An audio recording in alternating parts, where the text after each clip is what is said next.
Bonjour à toutes, bonjour à tous, très heureux de vous retrouver pour la suite de notre grande présentation de la saison 2026 de cyclisme. On continue de découvrir chaque jour une équipe du World Tour ou une Continental Pro française. C'est la règle. Range ton burlingue, Oui, c'est exactement ce que je suis en train de me dire, c'est un short. Heureusement, vous ne voyez pas ce qui se passe ici.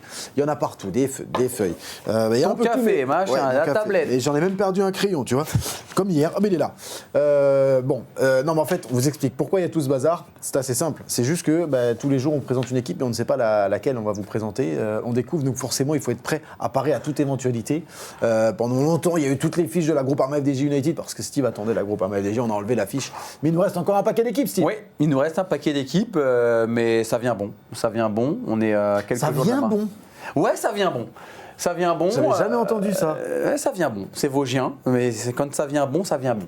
D'accord, ça vient bon, voilà, écoutez, ça va venir bon encore pendant quelques jours, une semaine. Ouais. Avant le Grand Prix cycliste de Marseille, la Marseillaise, ce sera évidemment la reprise très attendue des courses en France. Simon Farvac est avec nous, comme chaque jour, depuis quelques jours. Maintenant, c'est Simon qui a pris le relais de Seb. On en profite pour les remercier, évidemment, pour remercier Marco Popovic également, qui nous a préparé tous les petits graphiques des équipes.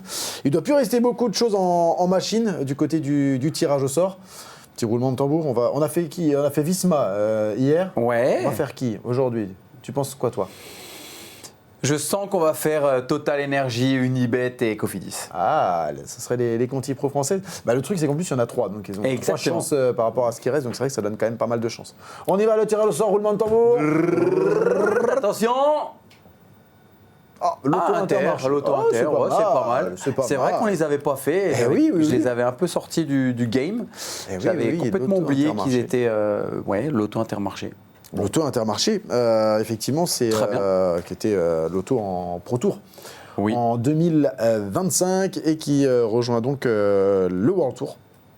Et puis cette fusion avec Intermarché, alors ça, là aussi, on a parlé de secret de Polichinelle hier pour Vingegaard qui allait aller au Giro. Là aussi, c'était un secret de Polichinelle. Ça a mis du temps avant d'être acté.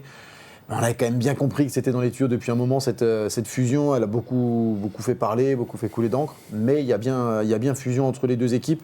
Ça va faire du bien, parce que si on regarde les résultats de l'une et de l'autre équipe en 2025, 12 victoires pour la formation Lotto en 2025, 3 en World Tour. Du côté de l'équipe Intermarché, 4 victoires seulement. Ah oui. Et oui, 4 victoires en 2025 et pas une seule en World Tour. Oui, c'est vrai, maintenant que tu le dis, je me rappelle que l'année dernière, on attendait vraiment la première victoire d'Intermarché avec impatience. Ils ont mis du temps avant de débloquer le compteur. Oui, c'était un secret de Polichinelle. On avait capté qu'il fallait cette fusion pour réunir les deux budgets entre un Jeff Bourlard et Intermarché qui devait continuer à trouver des moyens, et cette formation Lotto Destiny qui perdait elle aussi son partenaire Destiny. Donc c'est plutôt intelligent. Maintenant, voir comment ça fonctionne, voir comment ça marche et voir comment la mayonnaise elle prend. Mais ce qui est certain, c'est qu'on a quand même gardé une très très belle ossature au sein de l'effectif avec notamment Arnaud Delis qui sera le coureur emblématique et le coureur pour moi à suivre, en tout cas pour cette nouvelle formation. Mais 4 victoires, je m'en rappelais plus, ça avait mis du temps. Et puis 12 pour l'auto, c'est pas foufou non plus. On a surtout, tu parles d'ossature, on revoit ici des images d'Arnaud Delis, on a quand même gardé essentiellement du Lotto. Si tu regardes la composition de l'effectif 2026, on pourra le détailler évidemment dans le Bistro Vélo dans les prochaines semaines. On fera peut-être des focus comme ça sur les équipes, mais on a quand même gardé essentiellement du Lotto. Du côté d'Intermarché, on s'est expatrié, on a mis un terme à la carrière également pour certains. Ce sera tourné très très Lotto, et on peut le comprendre évidemment, 12 victoires en 2025. Oui. Sur les 12, il y en a combien selon toi pour Arnaud Delis? 4. 7. Ah ouais, il fait 7 sur 12. 7 sur 12. L'équipe en World Tour en gagne 3. Combien pour Arnaud Delis? 3. 3, exactement.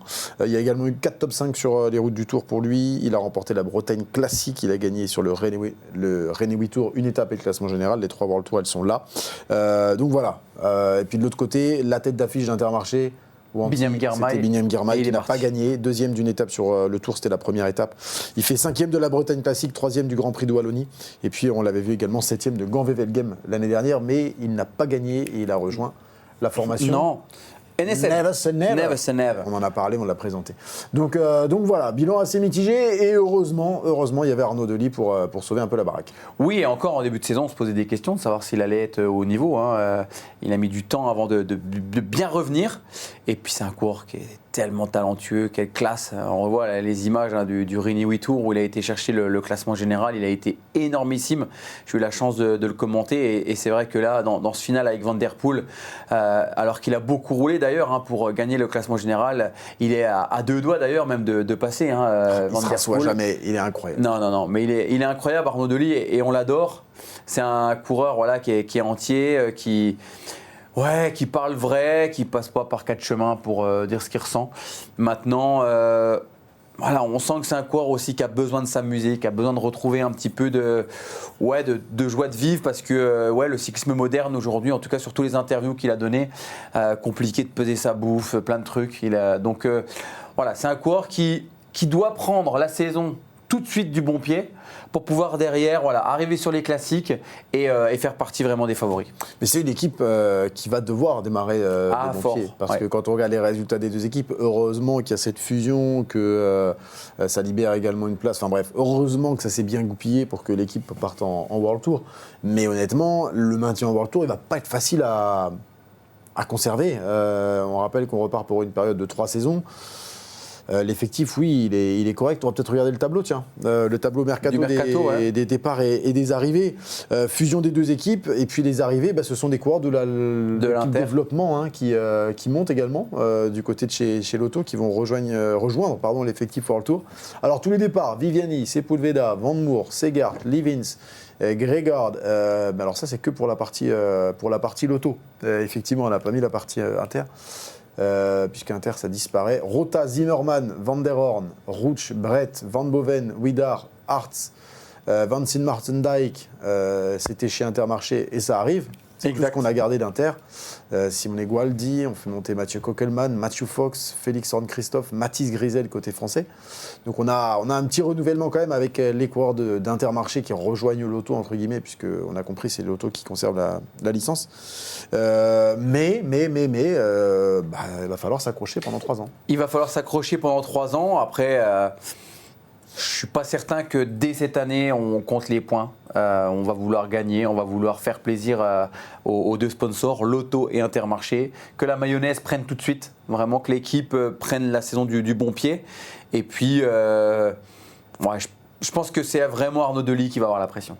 C'est vraiment lui qui va avoir la pression parce que quand on regarde un petit peu l'effectif, c'est vrai, on a Jarno Widar, par exemple, on a Jeno Bergmos, mais c'est des coureurs qui sont moins charismatiques que Arnaud Delis. Arnaud Delis, c'est vraiment la star pour moi de cette équipe.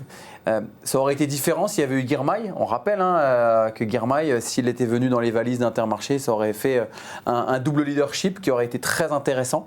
Mais pour le coup, là, même si on a un effectif assez correct, c'est Delis qui doit scorer. Ouais, on attendra beaucoup d'Arnaud Delis dans cette saison 2026. Qui fait quoi? Tiens, allez, on enchaîne tout de suite. Arnaud Delis, on va le retrouver évidemment sur les routes du Tour de France. Il était passé pas très loin de la victoire, je le rappelais. 4 top 5 l'année dernière sur les routes du Tour en 2025.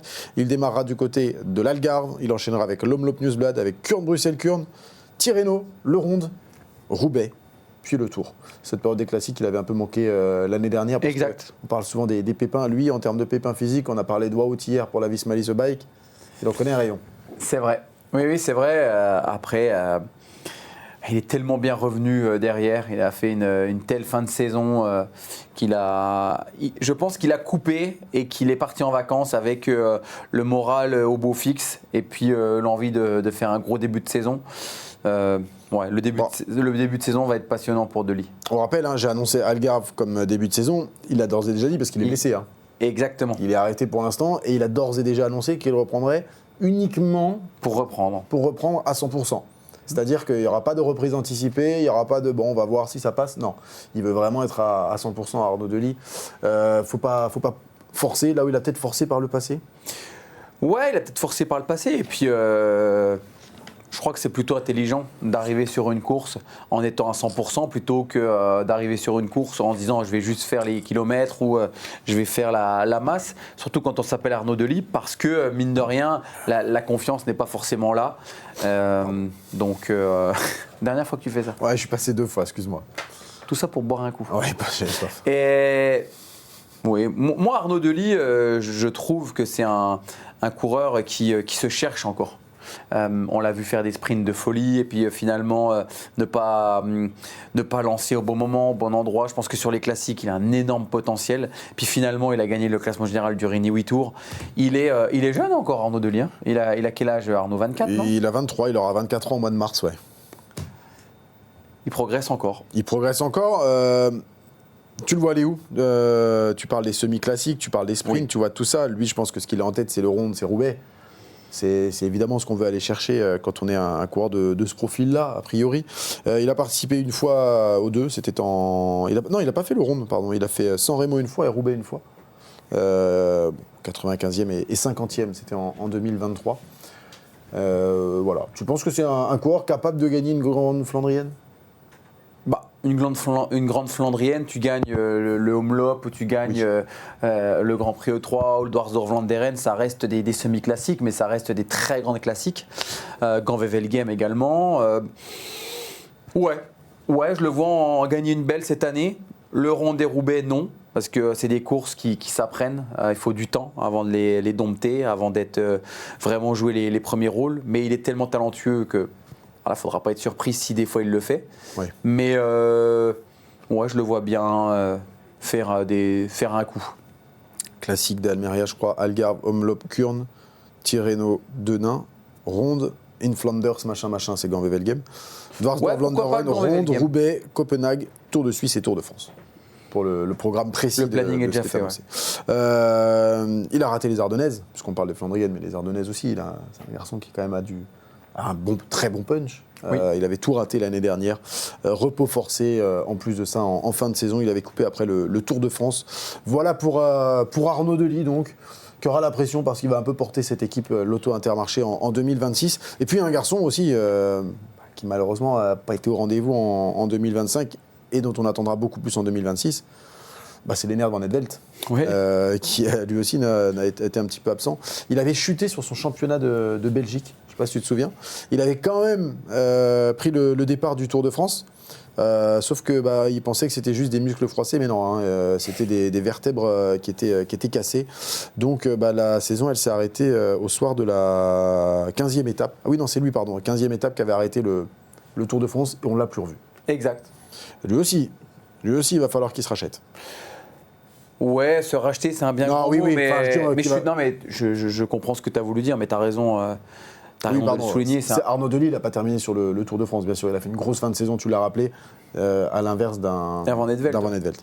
Oui, c'est sûr que quand Arnaud Delis ne sera pas là, on comptera sur Van Etvelt et Wildar.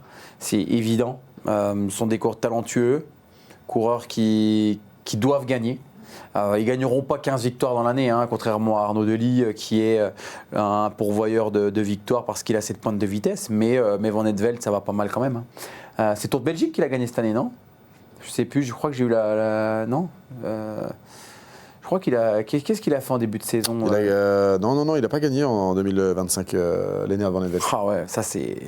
Non, il n'a pas gagné en 2025, on l'avait vu, il avait commencé au Down Under. UAE, pardon, il fait 11e de l'UAE Tour, il fait top 10 au Stradé, il fait 8e de la Catalogne en 2025. Ce qui est quand même très correct aussi. Il fait un bon Romandie et puis ensuite il se pète sur son championnat national et sur le Tour il est absent, quoi. En tout cas, ce qui est sûr, c'est de ce que tu viens de dire là, il est à l'opposé du programme d'Arnaud Delis. Il est que sur des courses à étapes. Et ça, je pense que c'est plutôt intelligent. C'est de se dire, il va y avoir le groupe peut-être Van Etvelt, le groupe Delis, et du coup, on les verra sur toutes les courses. Lui aussi blessé actuellement, Lennart Van Etvelt. Il est au Down Under en ce moment. Il sera sur l'UAE Tour.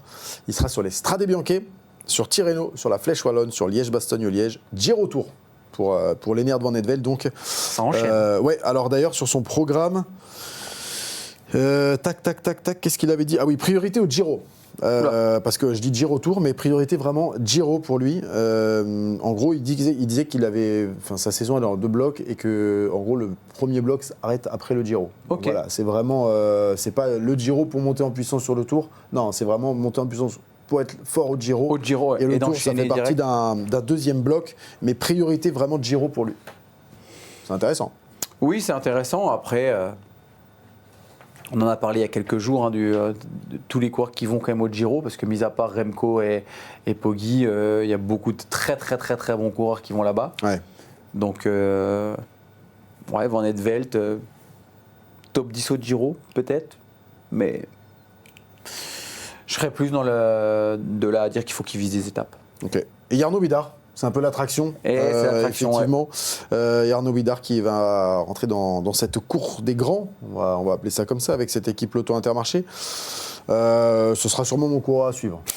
Voilà, je te le dis, Jarno Bidar qui arrive donc avec beaucoup d'attentes sur ses épaules. Finalement, Jarno Bidar, on rappelle, il a gagné le Tour de la Vallée d'Aoste Mont-Blanc à 2 reprises. Il a gagné notamment en 2025. Champion d'Europe dans la catégorie Espoir. Il a gagné le Giro Next Gen. C'était pas cette année, c'était l'année dernière. Enfin, pas en 2025, en 2024. À nous, il avait également remporté le Rhône-Alpes Tour en 2025. Il a gagné la Ronde de l'Isère. Il a gagné Liège-Bastogne-Liège chez les Espoirs. Bref, c'est un monstre, clairement. Chez les jeunes, Bidar, très clairement, oui. Il est assez extraordinaire. Il va démarrer avec la Figueira et le Tour d'Algarve. Début de saison au Portugal. Il enchaînera avec Ardèche, Drôme, Trofeo Guelia, les Strade Bianche, qui seront sa première course World Tour. C'est pas mal, hein? C'est très bien. Gamin comme ça, 20 ans, et tu démarres première course World Tour, les Strade. Ouais. Il sera sur le Tour du Pays Basque après le Grand Prix Miguel Indurain. Flèche Liège, Francfort, Tour de Suisse. Ensuite, petite coupure stage, San Sébastien, Tour de Burgos, Vuelta ouais. et Lombardie. C'est celui qui. À suivre. Alors il y a Arnaud Delis, bien sûr, parce qu'on adore Arnaud Delis, mais la saison, la première saison World Tour comme ça de Jarno Bidar, moi, elle me hype pas mal. Oui, il va falloir le suivre. Et, tu as d'énumérer un petit peu son palmarès. C'est clair que dans les catégories de jeunes, présent partout, même sur les courses d'un jour, les courses à étapes. On sait que le Tour du Val d'Aoste, c'est très dur. C'est une vraie course à étapes compliquée avec beaucoup de cols. Thibaut Pinot l'a gagné, par exemple. Donc, je pense qu'on aura beaucoup d'attentes envers lui. Maintenant, est-ce qu'on va lui mettre vraiment la pression chez Lotto? J'en suis pas sûr. On va le laisser avancer petit à petit, construire, faire les fondations de sa première année en World Tour. Mais dans les prochaines années, c'est évident qu'il fera partie du décor international des coureurs capables de gagner des courses d'une semaine. Et pourquoi pas capable de gagner une course comme Liège. Alors, c'est ça qui est intéressant, c'est que toi, tu vois, tu as ce recul de dire gagner des courses comme Liège, des courses d'une semaine. Parce que tu sais comment c'est. Quand un coureur marche comme ça, on dit lui va gagner un grand tour. Lui, va et alors lui, il a tenu à mettre ça un petit peu au clair. J'ai vu. Cet hiver, tu l'as lu. Il dit, mais moi, j'ai pas dit que je voulais être un coureur de grand tour, en fait. Exactement. Moi, j'ai pas dit que je voulais gagner. En fait, tout le monde me voit parce que j'ai gagné. Après, il a gagné le Tour de Vallée d'Aoste, donc forcément, on se dit, c'est un bon grimpeur, un corde général, machin, il peut aller claquer une course de 3 semaines. C'est fou, à chaque fois, on les met dans cette catégorie-là, et moi le premier, ça m'arrive de le faire. Mais lui, il dit non, mais attendez, c'est vous qui me catégorisez comme coureur de grand tour. Moi, ma priorité, je crois que je préfère les classiques wallonnes notamment, qui sont davantage dans mes cordes qu'un grand tour. Ouais, je trouve ça très intelligent, et c'est un gamin qui n'a pas hésité justement à mettre en avant ce qu'il avait envie et ce qu'il aime. On sait que dans ce milieu, malheureusement, si vous voulez avoir... peut-être d'être bien vu par votre équipe, vous avez peut-être tendance à dire « Ah non, mais moi c'est le Tour de France qui m'intéresse, etc. » Alors que foncièrement, vous n'êtes pas forcément attiré par cette course. Et pour le coup, je trouve ça très intelligent de sa part de dire « Non, mais moi ça m'intéresse vraiment, c'est les classiques. C'est sur ces courses-là que j'ai envie de marcher, de performer. » Voilà, je faisais partie, moi quand j'étais athlète, par exemple, de dire « Moi le Tour, je m'en fous. » Je m'en fous complètement, je m'en foutais du Tour. Et du coup, ça paraissait bizarre et mal vu. Et là, moi, je trouve ça génial de dire le Tour, c'est bien, mais c'est pas ce qui m'intéresse. Je préfère gagner le classique. Et c'est faire preuve de maturité quand même. C'est faire preuve de maturité et aussi le moyen de dire à son équipe, c'est pas sur le Tour qu'il faut mettre du monde, c'est vraiment sur les classiques. Je vais jamais tu remets ta main là, parce que tu es apparu sur les deux. Pardon.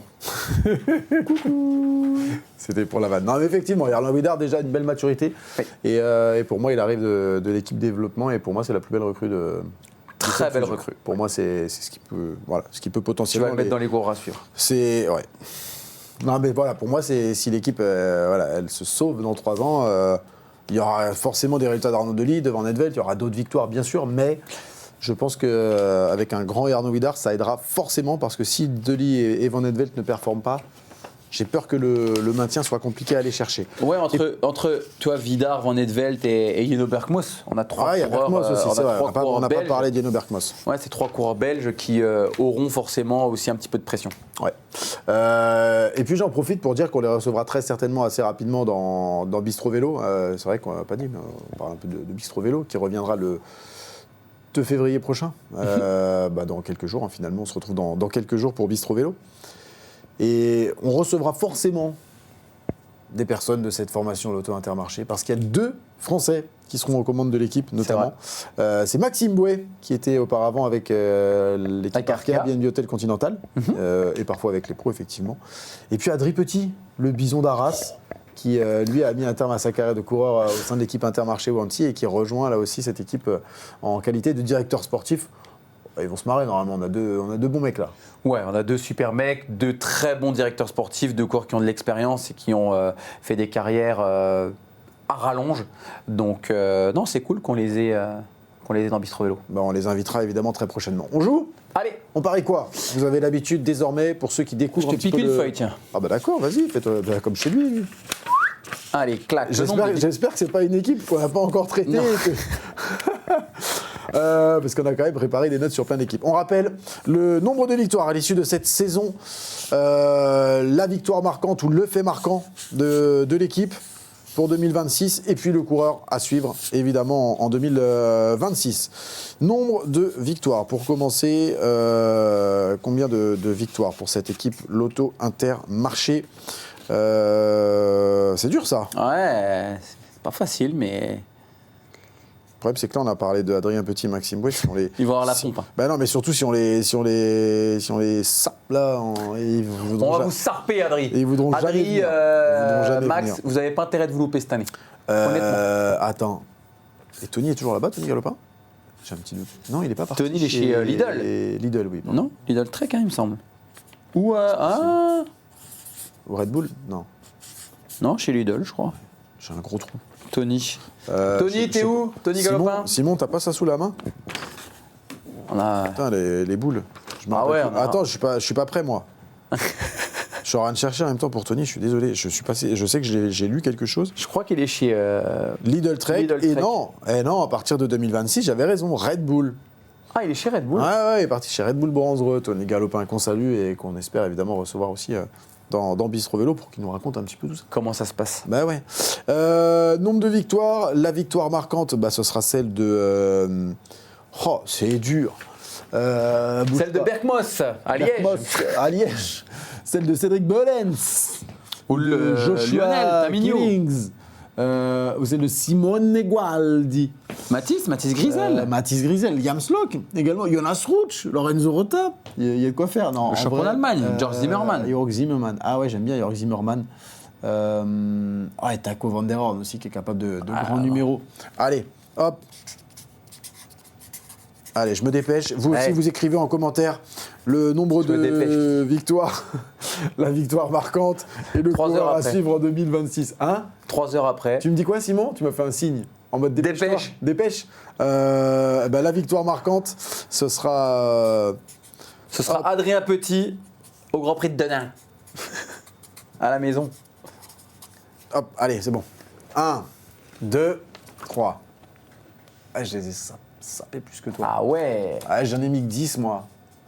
Oui, mais c'est dans la logique de l'année passée. Moi, j'en ai mis un petit peu plus, j'ai mis 15. J'en ai mis 15. Moi, j'ai mis Delis, une classique. Delis Gant. Dans le game. Voilà.